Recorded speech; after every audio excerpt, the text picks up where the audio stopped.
നമസ്കാരം. തെരഞ്ഞെടുപ്പിന് തൊട്ടു മുമ്പുള്ള ഉദ്ഘാടന മാമാങ്കങ്ങളിൽ തട്ടി കാലു എഴുതി വീഴരുത്. സെയിൽ കമന്ററി ആരംഭിക്കുന്നു.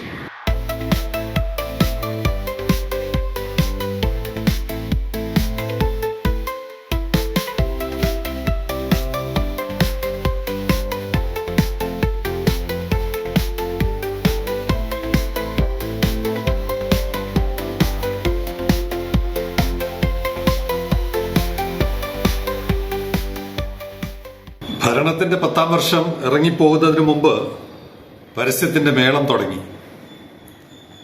മദ്യ ഉൽപാദനം, അത് കഴിഞ്ഞ് ഇന്നലെ കണ്ടത് ആയുർവേദ ഗവേഷണം. ഈ ഗവേഷണവും പഠനവും അക്കാദമികവും അല്ലാതെ ഇവിടെ വേറെ എന്തെങ്കിലും നടക്കുന്നുണ്ടോ? ഈ ഗവേഷണം കൊണ്ട് ഇവിടെ ആർക്കെങ്കിലും എന്തെങ്കിലും പ്രയോജനമുണ്ടോ? കഴിഞ്ഞ ദിവസം സെയിലിംഗ് കമന്ററി പറഞ്ഞല്ലോ, അമേരിക്കയിലെ കോർണൽ യൂണിവേഴ്സിറ്റിയിൽ കടലിന്റെ അടിയിൽ നിർമ്മാണം നടത്തുന്ന സാങ്കേതിക വിദ്യ, വെള്ളത്തിൽ കോൺക്രീറ്റ് കൊണ്ട് പണിയാൻ തീരുമാനിക്കുന്ന അമേരിക്കയുടെ ഗവേഷണം, ഇതിന്റെ 7 അയലത്ത് 100 അയലത്ത് നമ്മുടെ ഗവേഷണത്തിന് എത്താൻ പറ്റുന്നുണ്ട്. അപ്പോൾ ഭരണത്തിൽ നിന്ന് ഇറങ്ങി പോകുമ്പോൾ ആളുകളുടെ കണ്ണിൽ പൊടിയിട്ട് ആ ഇനത്തിൽ കുറച്ച് വോട്ട് സംഘടിപ്പിക്കാൻ കാണിക്കുന്ന ഈ വിദ്യ സാധാരണക്കാർക്കൊക്കെ ഏകദേശം പിടികിട്ടിയിട്ടുണ്ട്. നിങ്ങൾ കുറഞ്ഞ പക്ഷെ കർണാടകയുടെ കണക്കെങ്കിലും, അതുപോലുള്ള കണക്കെങ്കിലും നിങ്ങൾ നിരത്തണം. നിങ്ങളുടെ ഭരണം കൊണ്ട് എന്തുമാത്രം വളർച്ച ഈ രംഗത്തുണ്ടായി. കർണാടകാസ് ബയോടെക്നോളജി ഇൻഡസ്ട്രി ടച്ചസ് $39.2 ബില്യൺ. $3,900 കോടി അവരുടെ ബയോടെക്നോളജി. അറിയാമല്ലോ, കിരൺ മജുംദാർ എന്നൊക്കെ പറയുന്ന വ്യവസായ പ്രമുഖർ അവിടെയുള്ള. അപ്പോൾ ഒരു പ്രദേശത്തെ അല്ലെങ്കിൽ ഒരു സംസ്ഥാനത്തെ വ്യവസായ വികസനം ഇത്തരം കണക്കുകളിലൂടെ വേണം വ്യക്തമാക്കുവാൻ. നേരത്തെ സെയിലിംഗ് കമന്ററി പറഞ്ഞല്ലോ, തൊഴിൽ സൃഷ്ടിക്കുന്നതിൽ പ്രോവിഡന്റ് ഫണ്ട്, ESI ഇതടയ്ക്കുന്ന തൊഴിലായിട്ട് പരിഗണിക്കേണ്ടത്.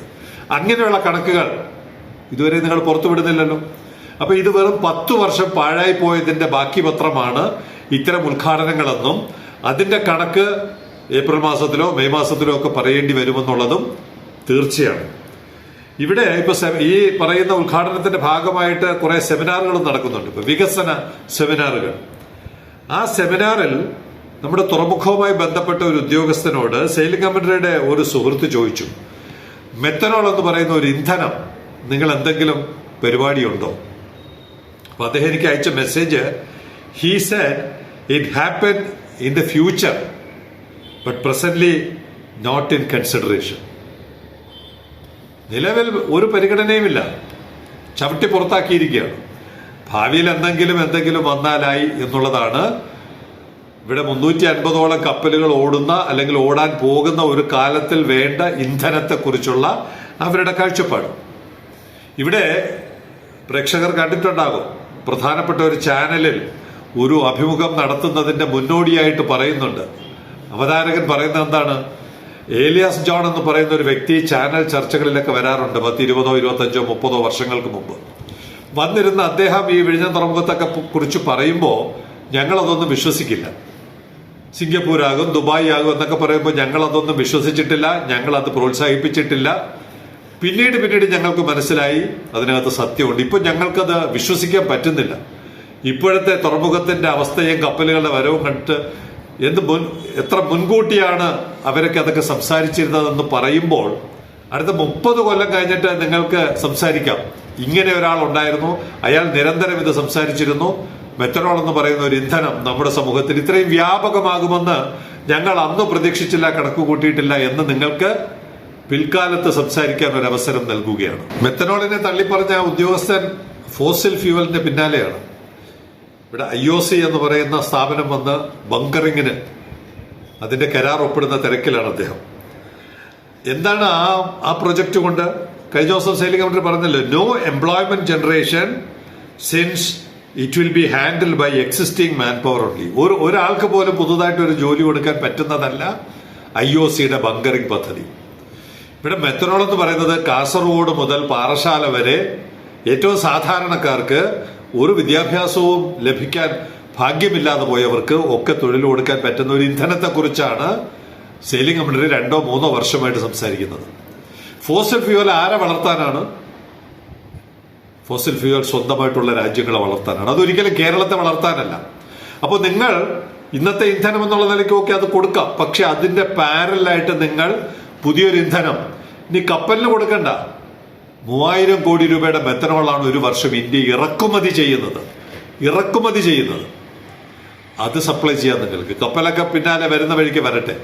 3000 കോടി രൂപ ഇന്ത്യക്ക് ലാഭിച്ചു കൊടുക്കാൻ പറ്റുന്നതാണ് മെത്തനോൾ. മാത്രമല്ല ഇതിന് നാപ്പ ഇൻവെസ്റ്റ്മെന്റ് വേണ്ട.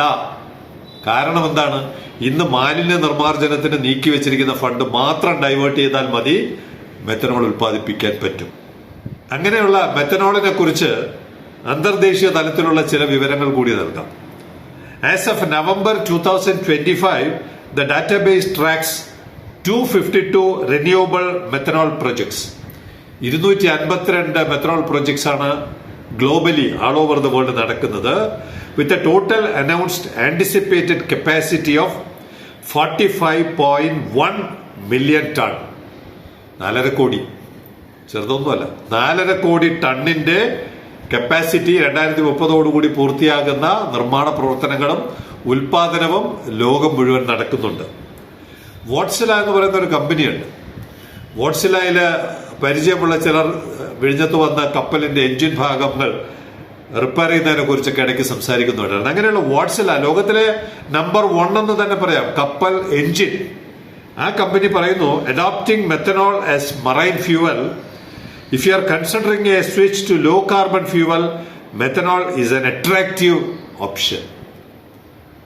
ഈ ലോകം മുഴുവൻ ഓടുന്ന കപ്പലുകളുടെ പ്രധാന എഞ്ചിൻ നിർമ്മാതാവായ വാട്സില പറയുന്നു, if you are considering a switch to low carbon fuel, ഏറ്റവും കാർബൺ എമിഷൻ കുറഞ്ഞ ഒരു ഫ്യൂവലിനെ കുറിച്ചാണ് നിങ്ങൾ ചിന്തിക്കുന്നതെങ്കിൽ methanol is an attractive option. വേറൊരെണ്ണം അല്ല അവർ പറയുന്നത്, മെത്തനോളാണ് പറയുന്നത്.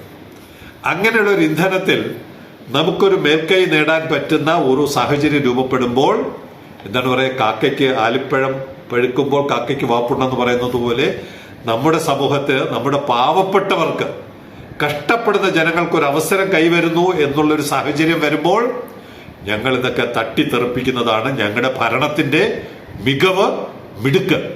മെയ് മാസം വരെ നിങ്ങൾക്ക് ആ മിടുക്ക് കാണിച്ചുകൊണ്ടേയിരിക്കാം. നമ്മൾ ലോകത്തിന്റെ പിന്നിൽ ഏകദേശം 100 കൊല്ലം പിന്നിലാണല്ലോ നമ്മുടെ യാത്ര. ഇവിടെ മെത്തനോൾ എന്ന് പറയുന്ന ഇന്ധനം ആരാണ് ഇനി തീരുമാനിക്കുന്നത്? More suppliers and subcontractors, ഉൽപാദകരാണ്.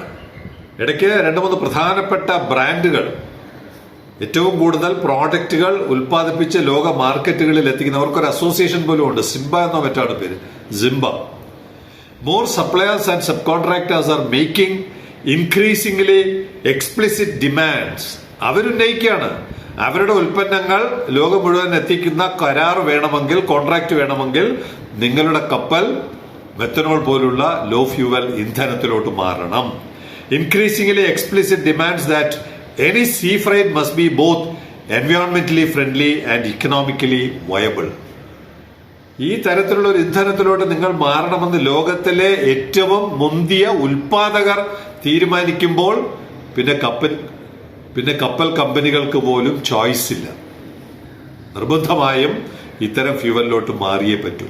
അന്നേരം നമ്മൾ ഇതിനെക്കുറിച്ചൊക്കെ ചിന്തിച്ചു തുടങ്ങിയാൽ നമ്മൾ വീണ്ടും 200 കൊല്ലം പുറകോട്ട് പോകുമെന്ന് മാത്രമാണ് സെയിലിംഗ് കമന്ററിക്ക് ഈ സമയത്ത് മുന്നറിയിപ്പ് നൽകുവാനുള്ളത്.